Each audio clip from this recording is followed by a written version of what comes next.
Itinaas ng PHIVOLCS ang babala sa Bulkang Mayon sa Alert Level 2. Isa sa mga dahilan nito ang pagdami ng mga rockfall event o pagkahulog ng mga bato mula sa bulkan. Indikasyon kaya yan ng nagbabadyang pagputok ng bulkan? Nakatutok si Sandra Aguinaldo. Namumuti sa usok ang dalisdis ng Bulkang Mayon. Nang mag-zoom in ang kamera, makikitang naglalaglagan ang mga bato sa slope nito. Kapansin-pansin din ang usok mula sa crater.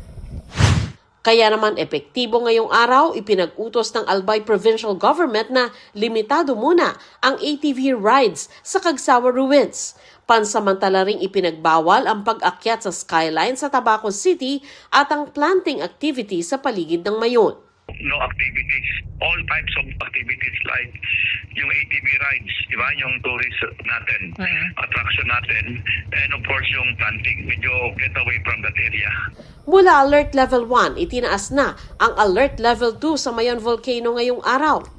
Ayon sa DOST PHIVOLCS, ang Alert Level 2 ay nangangahulugang may increasing o moderate level of unrest ang bulkan.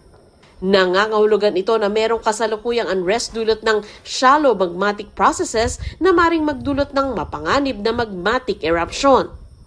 Pero sa ngayon wala pa po tayong eruption, but the probability po nito is higher compared to say when the volcano is on alert level 1. Pinapayuhan ang publiko na maging mapagmatyag at iwasang pumasok sa 6-kilometer radius permanent danger zone para hindi malagay sa panganib ng biglaang pagsabog, rockfall at iba pa.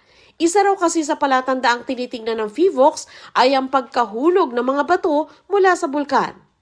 Kasi yung 2023 eruption natin, nagkaroon po tayo ng rockfall events prior to its effusive activity. Almost the same yung nakikita natin ngayon. Ang ibig po kasi sabihin nito, may magma na umaakyat and nadidislodge niya yung mga bato na nasa tuktok ng bulkan. Kaya nagkakaroon tayo ng rockfall events. Patuloy daw nilang binabantayan kung puputok ang bulkan, kung maglalabas lang ba ito ng lava o kaya'y huhupa na lang ang aktibidad nito kalaunan.